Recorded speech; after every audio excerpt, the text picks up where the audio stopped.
Subscribe कीजिए डिक्के smart biology classes channel को और बेल आइकन को दबाइए लेटेस्ट एजुकेशन वीडियो देखने के लिए। Hello everyone, welcome to my channel डिक्के स्मार्ट बायोलॉजी क्लास। तो चलिए, बहुत खुशी की बात है कि पुनः हम आपके लिए महत्वपूर्ण वीडियो लेकर के आ चुके हैं और हमें उम्मीद है कि आप भी बहुत खुश होंगे क्योंकि आपको भी इस चैनल पर अच्छे कंटेंट वाले वीडियो देखने को मिल रहा होगा। तो चलिए बिना टाइम वेस्ट किए वीडियो को स्टार्ट करते हैं।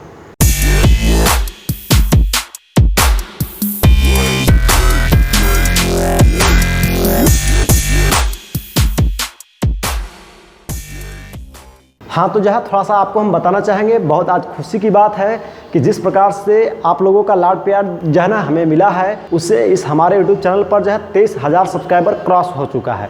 इसके लिए आप सभी को बहुत बहुत धन्यवाद और इसी प्रकार से आप लाड प्यार बनाए रखिए और काफ़ी कम समय में 1 लाख सब्सक्राइबर को पूरा कराइए और इसी प्रकार से चारों तरफ वीडियो को फैलाते रहिए और देखते रहिए। हाँ, तो आज के वीडियो में हम आपको बताने वाले हैं किसके बारे में, तो ल्यूटियल फेज के बारे में। लेकिन थोड़ा सा इसको बताने से पहले हम आपको जानकारियाँ देना चाहते हैं, आपको बता देते हैं ताकि ये टॉपिक आपको समझने में सुविधा हो जाए। इससे पहले आपको जो है ना मेंस्ट्रुअल साइकिल के बारे में बहुत सारी जानकारियाँ दी गई थी। मेंस्ट्रुअल साइकिल क्या होता है बताया गया था, उसके फेज कितने होते हैं तो आपको बताया गया था इसके 4 फेज होते हैं। उन सभी फेजों को एक एक करके जो है आपको परिभाषित किया गया था, आपको बताया गया था। लेकिन उस वीडियो में मात्र आपको 3 फेज तक ही बताए गए थे और उस वीडियो में हम बोले थे कि नेक्स्ट वीडियो में हम 4था फेज को बताएंगे। तो ये वीडियो वही है और उसी के बारे में हम इस वीडियो में बताने वाले हैं। यानी मेंस्ट्रुअल साइकिल का जो है 4था जो अवस्था है उसके बारे में हम यहाँ पर जिक्र करने वाले हैं। आपको ध्यानपूर्वक सुनना और समझना है। और हाँ, अगर इससे पहले वाले वीडियो को आप नहीं देखे हैं तो उसे जो है ना आप पहले देखिए, उस वीडियो का लिंक इस वीडियो के डिस्क्रिप्शन में और नहीं तो फिर यहाँ पर आई बटन में आपको मिल जाएगा। यहाँ से भी आप देख करके उसको पहले जो है समझ लीजिए और समझने के बाद तब इस वीडियो को देखिए तो आपको क्लियर समझ में और आएगा। तो चलिए हम आपको टॉपिक के बारे में जानकारियाँ देते हैं। तो ध्यान देंगे, जो हम आपको अभी भी बता दिए कि क्या है, तो मेंस्ट्रुअल साइकिल का 4था अवस्था है जिसे हम लोग जो है ना ल्यूटियल फेज के नाम से जानते हैं। क्या कहते हैं? ल्यूटियल फेज कहते हैं, जिसे हिंदी में क्या कहा जाता है? स्रावी अवस्था। क्या कहा जाता है? स्रावी अवस्था के हम लोग नाम से जानते हैं। दूसरी बात, इसका दूसरा नाम क्या है? पश्च अंडोत्सर्ग।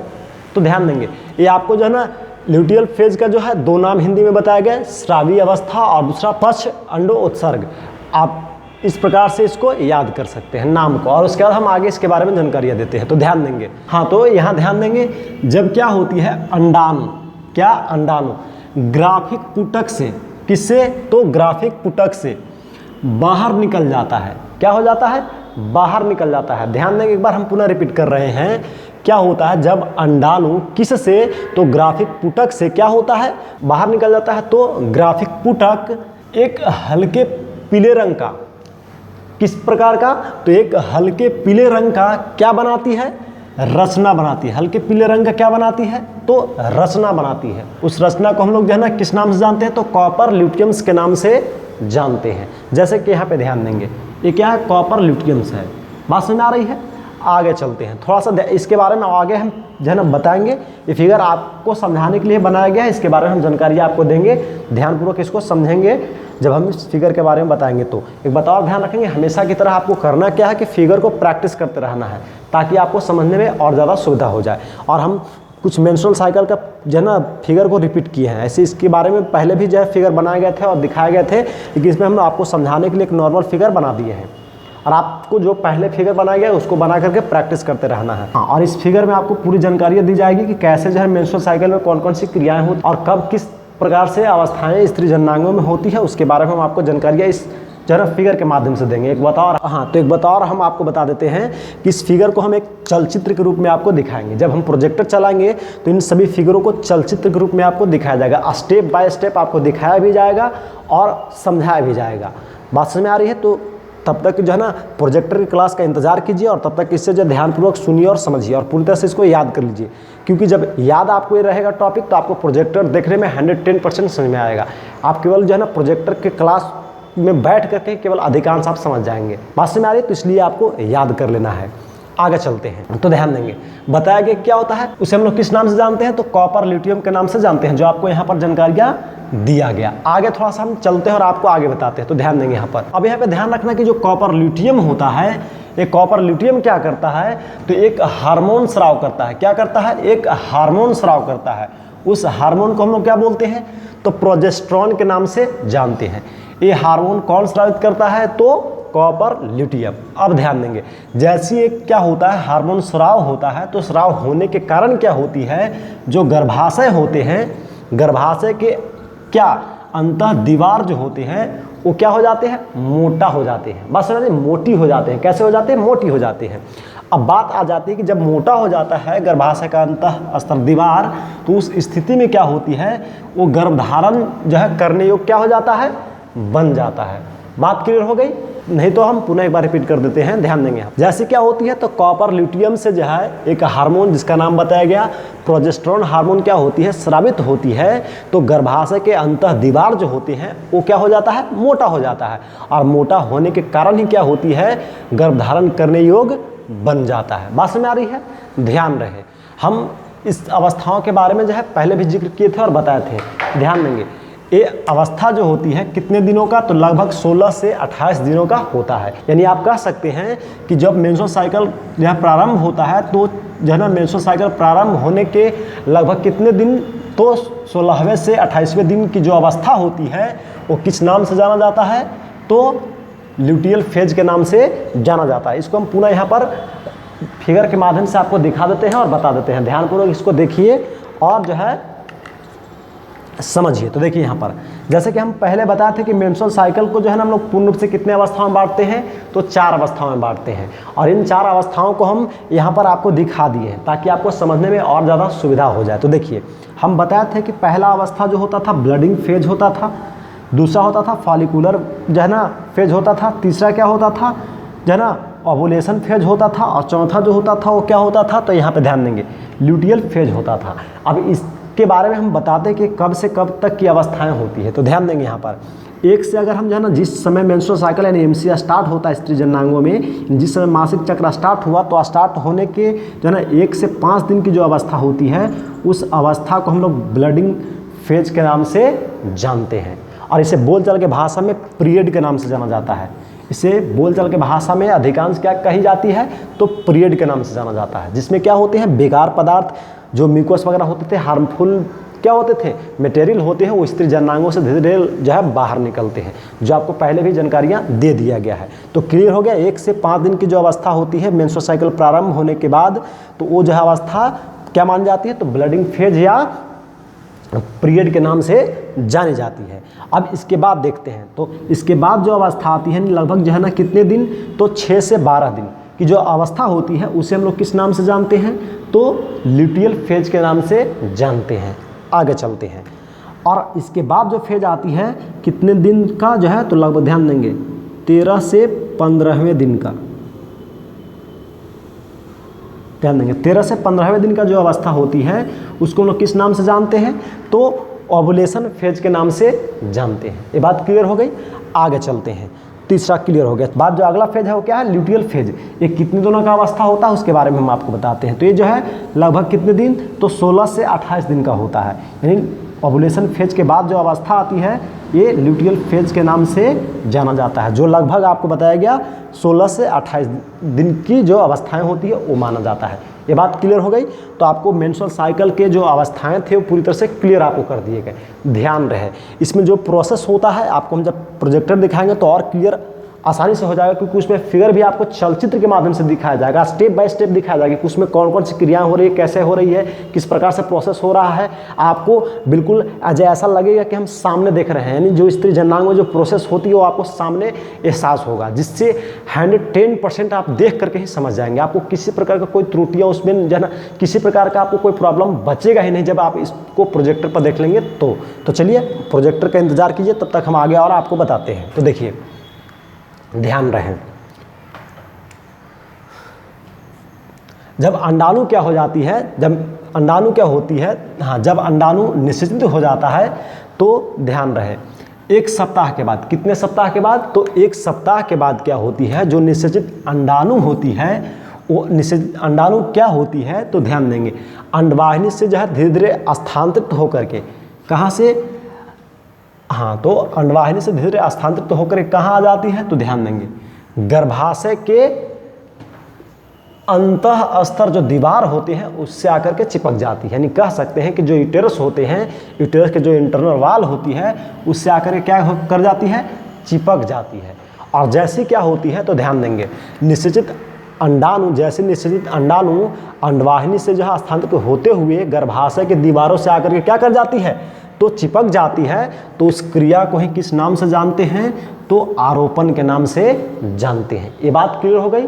या इसे हम लोग इंग्लिश में इम्प्लांटेशन के नाम से भी जानते हैं। क्लियर हो गया। यहाँ तक आपको जानकारियाँ दिया गया कि जो है ना आरोपण क्या होती है। तो ध्यान देंगे, आरोपण में आपको बताया गया कि जब क्या होगा, अंडाणु और शुक्राणु संयोग कर जाएंगे, तो संयोग करने के बाद क्या होती है, तो वो निषेचित अंडाणु अंडवाहिनी से क्या होगी, स्थानांतरित होगी नीचे की ओर खिसकते हुए, जो है ना किसके दीवार से, तो गर्भाशय के अंतःस्तर दीवार से आकर के चिपक जाता है। तो उस क्रिया को ही आरोपण के नाम से जाना जाता है। इसको हम थोड़ा सा फिगर के माध्यम से आपको बताते हैं, ध्यान दीजिए। ऐसे तो हम प्रोजेक्टर में दिखाएंगे ही, लेकिन तो भी थोड़ा सा यहाँ पर हम आपको जो है ना सुविधा के लिए बना देते हैं एक छोटा सा फिगर।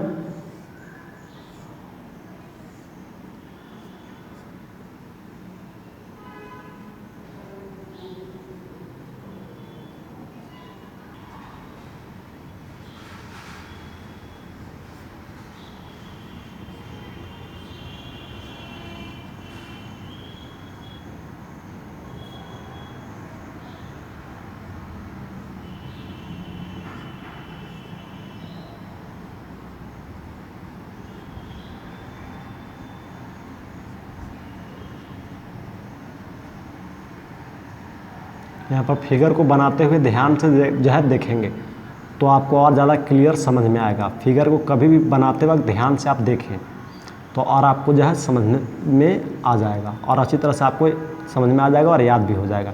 इसलिए फिगर को बनाते वक्त ज़रूर ध्यान दें किस प्रकार से फिगर को बनाया जा रहा है,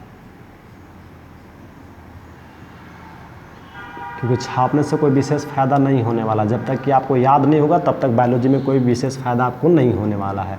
इसलिए इस चीज़ को आप ध्यान रखें। जैसे कि देखिए ये क्या हो गया, जो है ना इसको हम लोग अगर जो है नाम देना चाहे तो इसको हम लोग नाम देंगे क्या, तो स्ट्रक्चर ऑफ क्या, तो ध्यान देंगे structure of female reproductive system या ऑर्गन। बात क्लियर हो गई। आगे चलते हैं, ध्यान देंगे यहाँ पर। हाँ, ये आपको स्त्री जननांग का फिगर बताया गया, दिखाया गया। अब ध्यान देंगे क्या बताया गया था, तो जब क्या होते हैं, ये भी हम पहले भी जानकारियाँ दिए थे, ऐसे आगे भी हम बताएंगे कि निषेचन की जो क्रियाएं होती है वो कहाँ होती है, अंडवाहिनी में ही होती है। निषेचन की क्रियाएं कहाँ होती है, तो अंडवाहिनी में होती है। कहाँ होती है, इसे हम लोग फैलोपियन ट्यूब के नाम से जानते हैं। बात समझ में आ रही है। अगर आपसे क्वेश्चन पूछा जाए कि बताएं निषेचन की क्रियाएं जो होती है अंडवाहिनी के किस भाग में होती है, तो आपको बताना होगा कि एम्पुला भाग में होती है। कहाँ होती है, एम्पुला भाग में होती है। क्लियर हो गया। यहाँ पर इस भाग में आगे यहाँ पर ध्यान रखना कि जब इस भाग में निषेचन की क्रियाएं होती है तो उस स्थिति में क्या होती है, इस तरफ से अंडाणु, इस तरफ से जो है ना ऐसे अंडाणु आता है यहाँ पर, और इस तरफ से जो है क्या होते हैं, शुक्राणु इस प्रकार से यहाँ पर आ जाते हैं। और आने के बाद दोनों एक दूसरे के साथ क्या कर जाते हैं, संयोग कर जाते हैं, निषेचित हो जाते हैं। और जैसे ये निषेचित हो गया अंडाणु और शुक्राणु, हाँ निषेचित जैसी क्या हो गया ये शुक्राणु और अंडाणु, तो एक गैमेट का रूप ले लेता है। किसका रूप ले लेता है, गैमेट का रूप ले लेता है। और ये गैमेट धीरे धीरे खिसकते हुए जो है इस प्रकार से, ध्यान देंगे, आते हुए यहाँ से इस प्रकार से जो है ना देखिए नीचे की ओर खिसकते हुए ये जो क्या है, ये गर्भाशय है। ये क्या है, थोड़ा सा यहाँ पे ध्यान देंगे, ये क्या है, तो गर्भाशय। अब बात समझ में आ रही है। तो गर्भाशय के क्या है, अंतःस्तर दीवार है।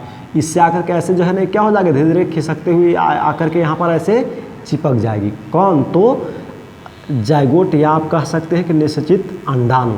और जैसे ये चिपक जाता है आकर के क्या जो है जायगोट, किससे, तो ध्यान देंगे गर्भाशय के अंतःस्तर दीवार से। तो इस क्रिया को ही क्या कहा जाता है, तो आरोपण के नाम से जाना जाता है, या इसे इम्प्लांटेशन के नाम से जानते हैं। ये बात क्लियर हो गई। कोई दिक्कत यहाँ तक समझ में आ गया है सबको। चलिए, उम्मीद है हमें कि समझ में आएगा, क्योंकि आपको उस प्रकार से पढ़ाया जा रहा है और बताया जा रहा है और सिखाया जा रहा है। और ये तो आप बहुत नॉर्मल चीज़ है। इसके अलावा तो मेन आपको बच ही रहा है। जब हम क्लास में चलाएंगे तो आपको और 110% समझ में आएगा। इसलिए ध्यान देंगे। आपको ऐसा लग रहा है कि बार बार प्रोजेक्टर का जिक्र क्यों करते हैं, तो बार बार प्रोजेक्टर का जिक्र इसलिए किया जाता है ताकि आपको उससे बहुत कुछ सीखने को मिलता है। आप उसका जो है ना अनुमान नहीं लगा पाते हैं जितना उससे फ़ायदा होती है।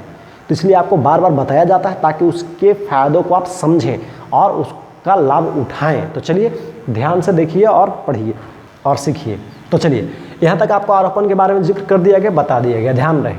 आगे हम चलते हैं। अब बात आती है कि जब आरोपण हो जाता है तो आरोपण के बाद क्या होती है, ठीक है, तो ध्यान देंगे। जो है ना संघभता यानी प्रेगनेंसी क्या हो जाती है, शुरू हो जाता है। आरोपण के बाद जो है संघभता यानी क्या, प्रेगनेंसी जो है शुरू हो जाता है। बात क्लियर हो गई।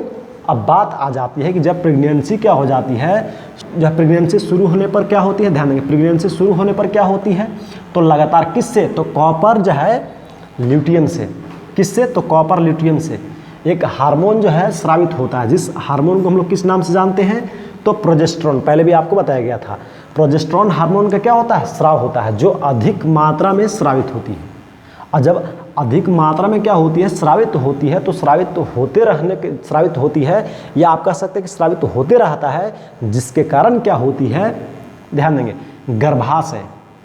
क्या, जिसके कारण क्या होती है, ध्यान देंगे, जिसके कारण क्या होते हैं, गर्भाशय के, किसके, तो गर्भाशय के जो अंतःस्तर दीवार होते हैं, ठीक है, वो न तो हासिल हो पाते हैं, बात समझ में आ रही है, और न ही क्या हो पाते हैं, तो मासिक चक्र को शुरू कर पाते हैं। बात क्लियर हो गई, ध्यान रखेंगे यहाँ पर। उस स्त्री जो है ना, हाँ, जब कोई स्त्री क्या होती है, प्रेगनेंसी अवस्था में होती है, तो उस स्त्री के जो है जनन अंगों में आपको बताया गया कि कॉपर जो ल्यूटियम होती है, कॉपर ल्यूटियम जो होती है वो क्या करती है, अधिक मात्रा में प्रोजेस्टेरोन हार्मोन को स्राव करती है, जिसके कारण क्या होती है, जना उस स्त्री के जो गर्भाशय के क्या, तो अंतःस्तर दीवार होते हैं, वो पूरी तरह से मासिक चक्र को शुरू नहीं कर पाते हैं, जिसके कारण उस कंडीशन में उस स्त्री के जो है ना जनन अंगों से मासिक चक्र नहीं आता है। बात समझ आ रही है, क्लियर हो गया कि मासिक चक्र क्यों नहीं आता है, बात समझ आ गई है सबको। चलिए आगे चलते हैं, ध्यान रहे। इसके बारे में और भी थोड़ा बहुत हम आगे जिक्र करेंगे और बताएंगे। और ऐसे तो प्रोजेक्टर बहुत कुछ उसमें दिखाना बच ही रहा है, हाँ, तो इससे समझ, तब हम आपको नोट में जानकारियाँ कुछ देते हैं, विशेष बात आपको इससे समझ बताते हैं, ध्यान से सुनिए और समझिए। तो ध्यान देंगे, जो अंडाणु निषेचित कर जाता है तो उससे जो है संतान विकास होने की प्रोसेस शुरू हो जाती है, लेकिन जो अंडाणु निषेचित नहीं होता है उसके बारे में हम थोड़ा सा आपको बताते हैं, ध्यानपूर्वक सुनिए। तो ध्यान देंगे, यदि जो है कोई अंडाणु निषेचित नहीं हो पाता है, ठीक है, तो उस स्थिति में क्या होती है कि, तो किसमें, तो कॉपर एल्बिकेंस में बदल जाता है। जैसे कि यहाँ पे ध्यान देंगे, ये क्या है, तो फॉलिकल धीरे धीरे जो है ग्रो कर रहा है, धीरे धीरे वृद्धि कर रहा है, वृद्धि करते करते जो है ना पूरी तरह से जो है ना बड़ा हो गया, और बड़ा होने का तो मैच्योर हो गया। मैच्योर होने के बाद क्या हुआ, तो पूरी तरह से अंडाणु का विकास कर दिया। तो अब जैसे अंडाणु का विकास करता है तो उस क्रिया को हम लोग ओवुलेशन के नाम से जानते हैं। अब चलते हैं, अंडाणु बन गया। अब जब अंडाणु बना तो उसके बाद आपको दिखाया गया कि अंडाणु के साथ साथ यहाँ पर हमें देखने को मिलते हैं क्या, कॉपर, यह ध्यान देंगे, ल्यूटियम। तो ये कॉपर ल्यूटियम जो है ना क्या होगा, जब अंडाणु बना, जो निषेचित नहीं होगा अंडाणु, तो उस स्थिति में जो है ना कॉपर ल्यूटियम जो है ये बदल करके जो है ना, ये बदल करके जो है किस रूप में, तो कॉपर एल्बिकेंस में परिवर्तित हो जाएगा। बात में आ रही है, आगे चलते हैं। जानकारी आपको दे दी गई, जब अंडाणु निश्चित नहीं होगा तो ये जो क्या है, कॉपर ल्यूटियम है, बदलेगा, और बदलने के बाद किसका रूप ले लेगा, तो कॉपर एल्बिक जो है ना केंस का। ये बात क्लियर हो गई, ध्यान रहे। थोड़ा सा हम आपको, फॉलिकल ग्रो कर रहा होता है, ठीक है, और ओवुलेशन की क्रियाएं हो रही होती है, तो उस स्थिति में बॉडी का जो टेम्परेचर होती है वो किस प्रकार होता है उसके बारे में हम थोड़ा सा आपको बताते हैं, ध्यानपूर्वक सुनिए और समझिए। तो देखिए, जब क्या होती है, ये क्रियाएं हो रही होती है, तो उस स्थिति में ध्यान देंगे क्या होता है, फॉलिकल बनते समय, यानी जो है ना शुरुआती समय से अंत तक जो है फॉलिकल जिस समय तक बनता है, उस समय तक उस स्त्री के जो है बॉडी का जो टेम्परेचर होता है वो लगभग कितना होता है, तो 36 डिग्री सेल्सियस होता है। बात समझ में आ रही है। लेकिन जैसे क्या होता है, ओवुलेशन की क्रिया होती है, और ओवुलेशन की क्रिया होने के जो है ना लगभग किस समय तक, तो कॉपर ल्यूटियम जिस समय तक बना रहता है, तो उस स्थिति में जो है उस स्त्री के शरीर का जो है टेम्परेचर जो होती है वो 37 डिग्री सी होती है।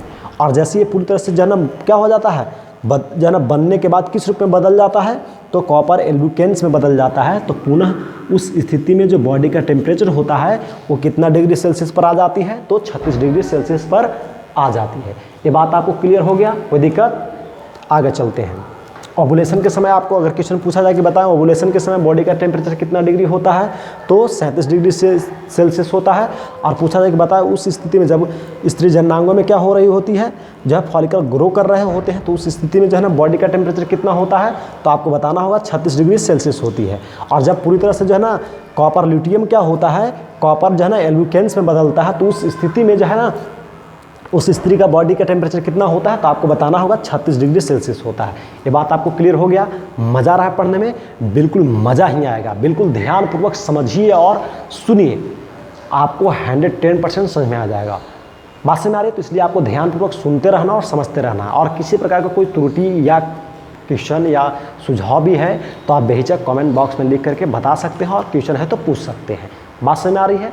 और चलिए आगे चलते हैं, ध्यान देंगे। यहाँ पर एक आपको नोट जो है बता दिया गया, दूसरे नोट के बारे में हम आपको जानकारियाँ देते हैं, ध्यान देंगे। मासिक चक्र, जिसको हम लोग मेंस्ट्रुअल साइकिल के नाम से जानते हैं, इसको शॉर्ट नेम में हम लोग MC भी कहते हैं। तो ध्यान देंगे, मासिक चक्र जो है ना किस उम्र में जो है शुरू होती है, तो ध्यान देंगे लगभग 12 से 14 वर्ष की आयु में क्या हो जाती है, प्रारंभ होती है, यानी शुरू होती है। बात क्लियर हो गई।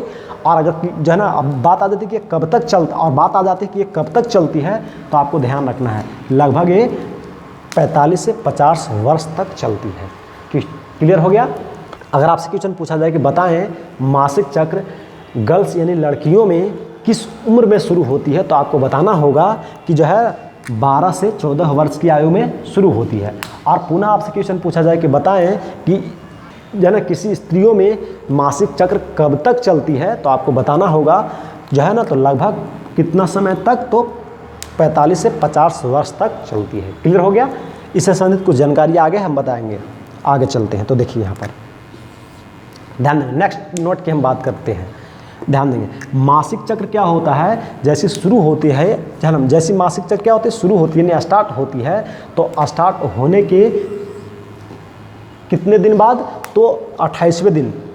ध्यान देंगे, स्टार्ट होने के कितने दिन, तो 28वें दिन बाद क्या हो जाती है, तो जो है ना पुनः वो दोहराती है, यानी कहने करके पुनः रीस्टार्ट होती है। बात क्लियर हो गया। जब जो है मासिक चक्र जिस समय से शुरू हुआ, तो शुरू होने के 28वें दिन पुनरावृत्ति होती है, यानी कहने करके वो रीस्टार्ट होती है, पुनः दोहराता है। बात समझ आ रही है। मासिक चक्र प्रारंभ होने के जो है शुरू होने के यानी स्टार्ट होने के 28वें दिन बाद क्या होती है, रीस्टार्ट होती है, यानी पुनः शुरू होती है। क्लियर हो गया। आगे चलेंगे, यहाँ पर ध्यान देंगे। जैसे कि यहाँ पर फिगर में भी आप देख रहे होंगे, यहाँ से फर्स्ट डे से ऐसे शुरू होते हुए जो है क्या, तो 28 दिन तक यहाँ तक आया, और उसका पुनः शुरू होगा, तो इसी को हम लोग रीस्टार्ट बोलते हैं। स्टार्ट था पहले, फिर पुनः स्टार्ट हुआ, तो उसको रीस्टार्ट कहा जाता है। क्लियर हो गया। आगे चलते हैं। हाँ, नेक्स्ट टॉपिक के बारे में हम आपको जानकारी देते हैं। नेक्स्ट टॉपिक जो है क्या है, मेंसुरेशन। क्या है, मेंसुरेशन, जिसे हम लोग हिंदी में किस नाम से जानते हैं, तो रजोदर्शन के नाम से जानते हैं। किस नाम से जानते हैं, रजोदर्शन के नाम से जानते हैं।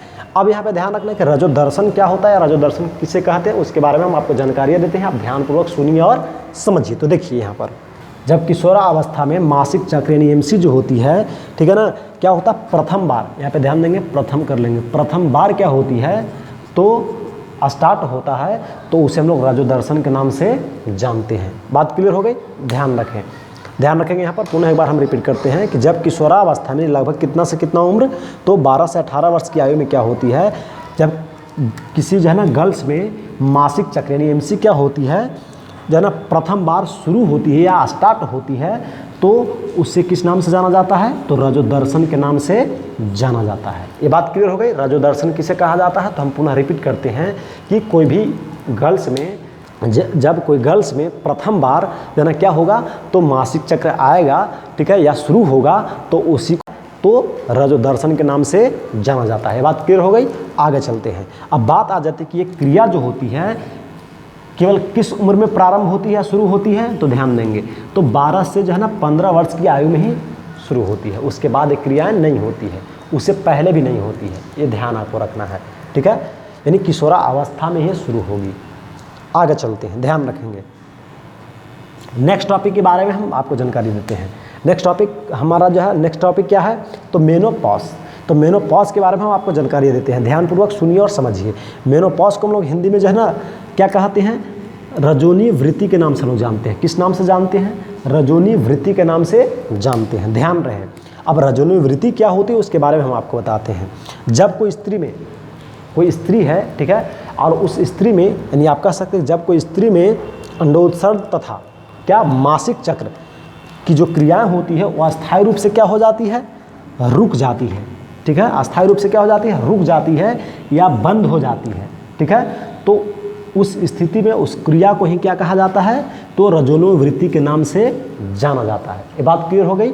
और ये अवस्था किस उम्र में, तो आपको बताया गया लगभग जो है 45 से 50 वर्ष की आयु में होती है। ये बात क्लियर हो गई, ध्यान रखेंगे।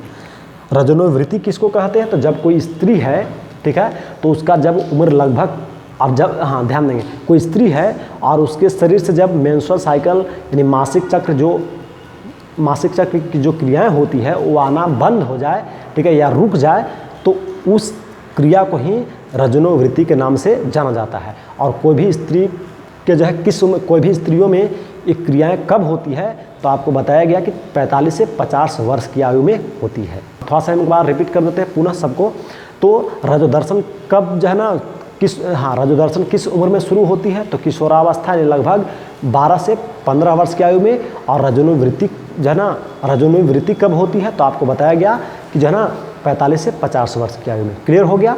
किसी स्त्रियों के शरीर में कब शुरू होती है, तो एक शुरुआती में और दूसरा अंतिम में। ये बात क्लियर हो गई, बात समझ आ रही है सबको। तो चलिए, और हमें उम्मीद है कि वीडियो आपको पसंद आया होगा। अगर वीडियो पसंद आया हो तो अधिक से अधिक लाइक कीजिए और अपने दोस्तों के पास अधिक से अधिक भेजिए और चारों तरफ फैलाइए। और साथ साथ हमारे यूट्यूब चैनल को सब्सक्राइब कीजिए और साथ ही साथ बेल आइकन को प्रेस कीजिए, क्योंकि इस प्रकार के जो है ना अच्छे अच्छे कंटेंट वाले वीडियो आपके लिए लेकर के आते ही रहते हैं। चलिए, तो चलिए आज की वीडियो में इतना ही। फिर हम लोग नेक्स्ट वीडियो में मिलते हैं।